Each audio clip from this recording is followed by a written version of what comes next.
Selamat pagi anak-anak, apa kabar hari ini? Pasti semuanya baik-baik dan sehat-sehat.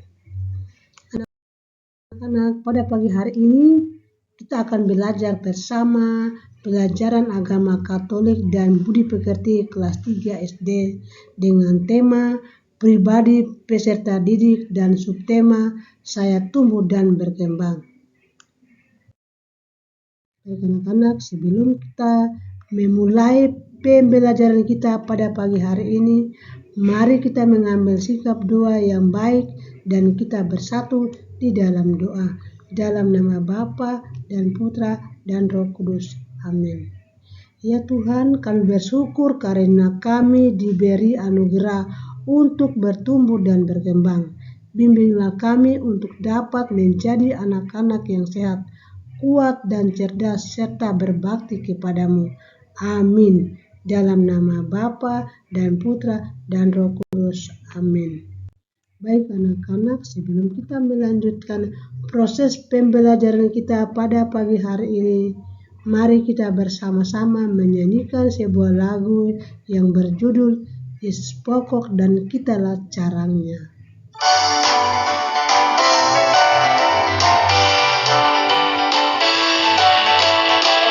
Pokok dan kitalah caranya, tinggal di dalamnya. Yesus pokok dan kitalah caranya, tinggal di dalamnya. Yesus pokok dan kitalah caranya, tinggal di dalamnya. Pastilah kau akan berbuah. Yesus cintaku, ku cinta kau, kau cinta dia. Yesus cintaku, ku cinta kau, kau cinta dia. Yesus pokok dan kitalah caranya, tinggallah di dalamnya. Yesus pokok dan kitalah caranya, tinggallah di dalamnya. Yesus pokok dan kitalah caranya, tinggallah di dalamnya. Pastilah kau akan berbuah.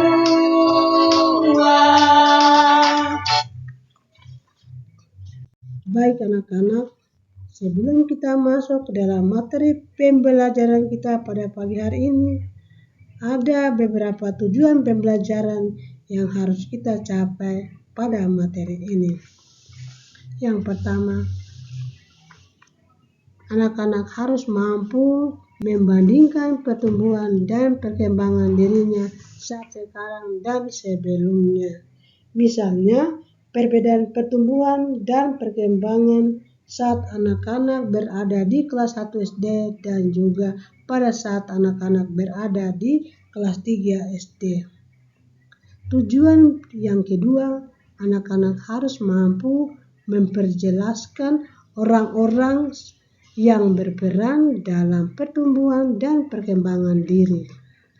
Yang ketiga, anak-anak harus mampu memperjelaskan faktor-faktor apa saja yang mempengaruhi pertumbuhan dan perkembangan diri. Baik anak-anak, sebelum kita melanjutkan materi kita, ada beberapa pertanyaan yang kita harus jawab tentang pengalaman hidup kami dalam kehidupan kami setiap hari.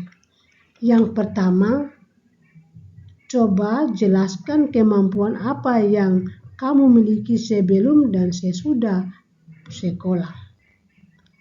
Kemampuan yang anak-anak miliki sebelum sekolah, anak-anak belum bisa membaca, menulis, mewarnai gambar, bahkan belum bisa mengenal huruf-huruf.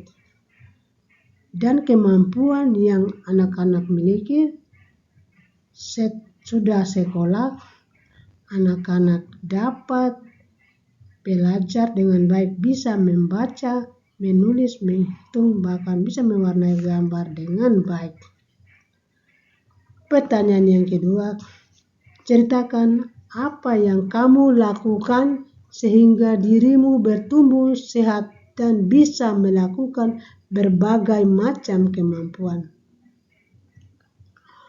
anak-anak untuk bertumbuh sehat dan bisa melakukan berbagai macam kemampuan, anak-anak harus mengkonsumsi makan makanan yang bergizi seperti buah-buahan, sayur-sayuran, makan daging segar, minum susu, dan makan makanan yang bergizi.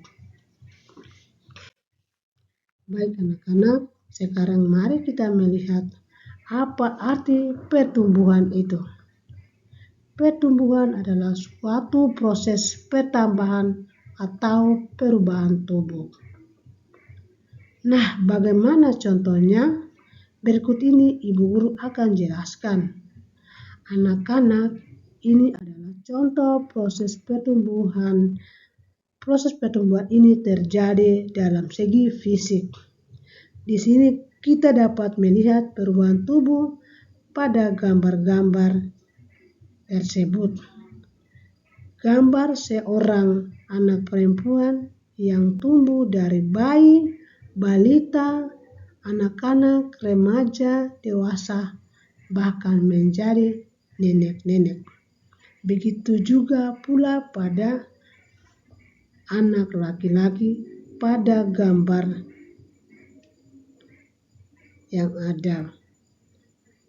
Gambar seorang bayi yang tumbuh dari balita, anak-anak, remaja, dewasa, bahkan tumbuh menjadi kakek-kakek. Perubahan tubuh inilah yang disebut dengan proses pertumbuhan.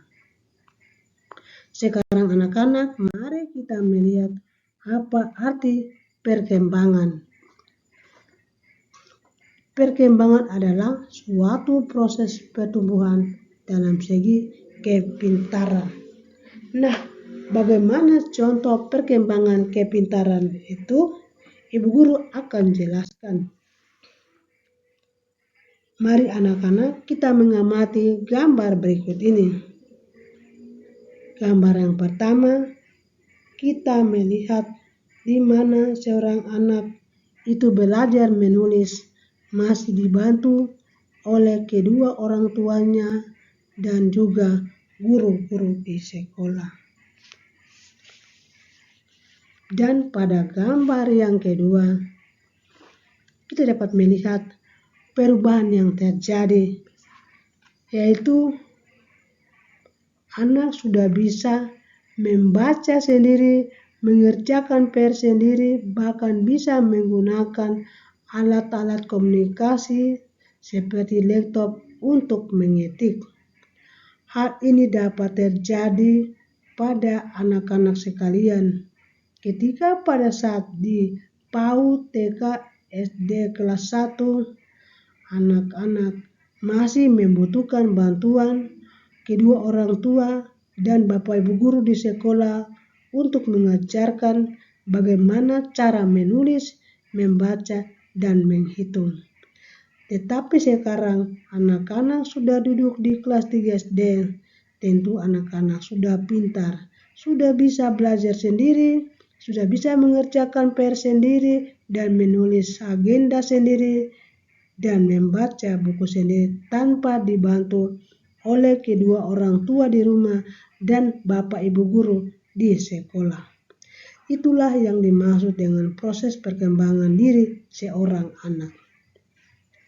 Anak-anak sekarang, mari kita melihat siapa-siapa saja yang membantu proses pertumbuhan dan perkembangan kita selama ini. Yang pertama adalah orang tua atau keluarga kita. Orang tua atau keluarga kita adalah orang-orang pertama yang membantu proses pertumbuhan dan perkembangan diri kita.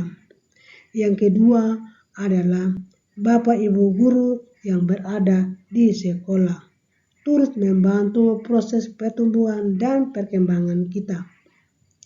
Bapak Ibu guru di sekolah mengajari kita cara menulis, membaca, dan berhitung. Dan yang ketiga, Anak-anak yang membantu proses pertumbuhan dan perkembangan kita adalah teman-teman kita saat kita bermain bersama, saat kita belajar bersama. Sekali lagi anak-anak, Ibu Guru tegaskan bahwa inilah orang-orang yang membantu proses pertumbuhan dan perkembangan pada diri kita, yaitu orang tua atau keluarga, guru-guru di sekolah, dan teman-teman bermain. Dan Ibu Guru ingatkan lagi ya anak-anak, maka kita patut bersyukur dan berterima kasih kepada Tuhan bahwa kita memiliki orang tua yang baik, memiliki guru yang baik, dan juga memiliki teman-teman bermain yang baik. Karena mereka semua adalah orang-orang yang turut membantu proses pertumbuhan dan perkembangan diri kita. Nah, sekarang mari anak-anak kita perlu melihat faktor-faktor apa saja yang mempengaruhi proses pertumbuhan pada diri kita. Mari kita mengamati gambar berikut ini. Gambar ini adalah gambar makanan 4 sehat dan 5 sempurna. Anak-anak, untuk membantu proses pertumbuhan dan perkembangan kita untuk tumbuh menjadi sehat, kuat dan pintar serta cerdas, anak-anak harus wajib mengkonsumsi makanan-makanan yang sehat seperti buah-buahan, sayur-sayuran, minum susu, dan makan makanan yang bergizi. Sekarang mari anak-anak kita melihat bagaimana cara-cara apa saja yang dapat kita lakukan untuk proses pertumbuhan dan perkembangan pada diri seorang anak. Yang pertama ialah anak-anak harus rajin belajar. Yang kedua adalah anak-anak harus rajin berlatih. Nah, sekarang anak-anak kita mau melihat bahwa Yesus pun mengalami proses pertumbuhan dan perkembangan pada dirinya sama seperti kita. Yesus tidak lahir besar. Ketika ia dilahirkan, Yesus tumbuh dan berkembang sama seperti kita. Saat kita dikandung dan dilahirkan lalu dibesarkan dari bayi, balita, anak-anak remaja, dan dewasa.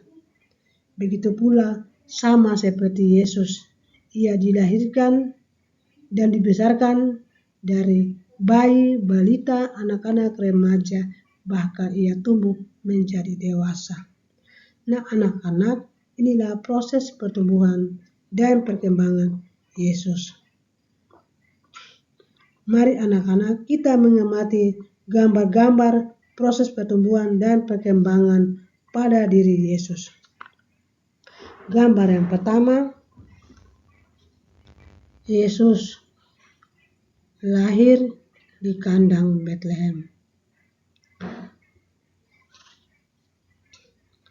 Dan gambar yang kedua, mari kita mengamati tampak gambar Yusuf, Maria, Yesus, Simeon, dan Hana.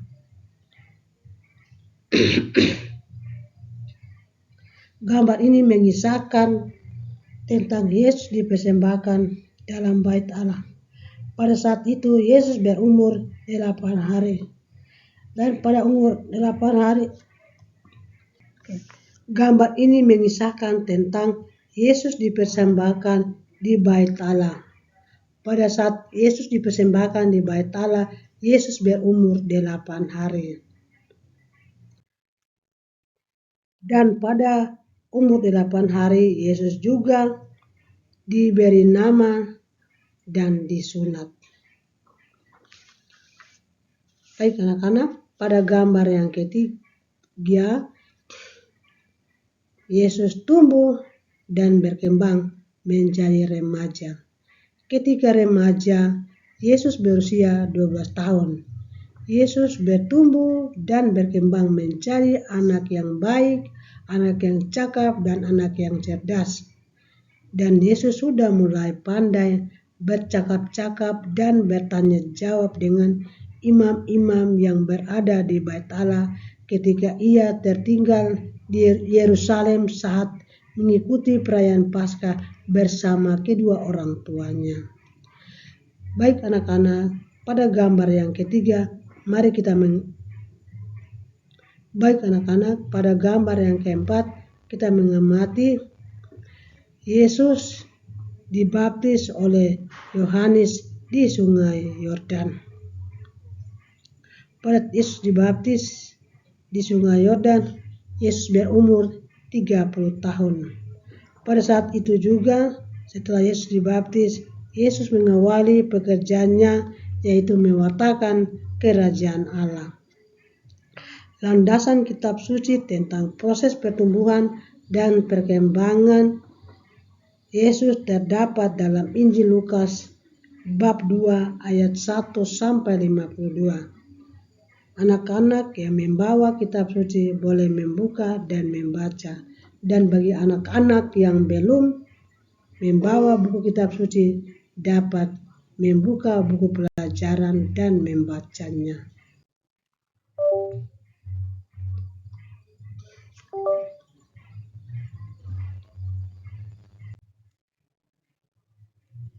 Baik anak-anak, dari materi yang kita sudah pelajari, mari kita simpulkan bersama-sama bahwa tubuh, pikiran, dan perasaan kita akan terus bertumbuh dan berkembang seperti Yesus yang dialami. Tuhan memberi kita karunia untuk bertumbuh dan berkembang menjadi anak yang sehat, kuat, dan cerdas. Tetapi kita harus belajar dan berlatih dengan tekun, taat pada kedua orang tua dan guru-guru di sekolah. Karena itu, belajar dan berlatih dengan sepenuh hati.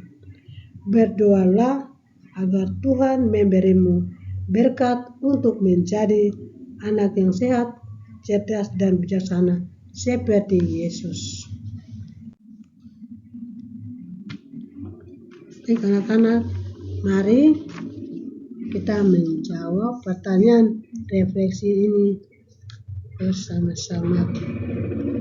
Sudah taatkah saya pada orang tua dan guru yang menolongku untuk tumbuh dan berkembang? Pertanyaan refleksi ini anak-anak bisa menjawab dalam kolom komentar ya.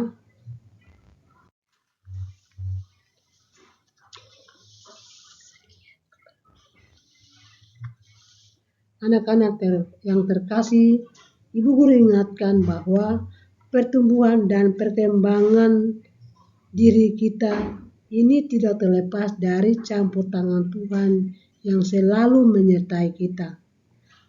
Maka anak-anak sekalian setiap hari harus selalu bersyukur kepada Tuhan dengan selalu berdoa agar proses pertumbuhan dan perkembangan anak-anak dapat tumbuh sesuai dengan apa yang dikehendaki oleh orang tua, terutama oleh Allah. Ibu Guru juga harapkan anak-anak dapat mengerti penjelasan Ibu Guru tadi mengenai proses pertumbuhan dan perkembangan diri dalam Yesus. Baik anak-anak, proses pembelajaran kita pada hari ini sudah selesai. Mari kita akhiri pelajaran kita ini dengan kita berdoa bersama-sama. Anak-anak, mari mengambil sikap doa yang baik dan kita bersatu di dalam doa. Dalam nama Bapa dan Putra dan Roh Kudus. Amin. Ya Tuhan yang baik Berilah kami semangat dan ketekunan di saat belajar dan berlatih untuk menjadi anak yang cerdas, kuat, dan bijaksana seperti Yesus. Amin. Dalam nama Bapa dan Putra dan Roh Kudus. Amin. Sekian dan terima kasih. Sampai jumpa anak-anak di pembelajaran yang berikut.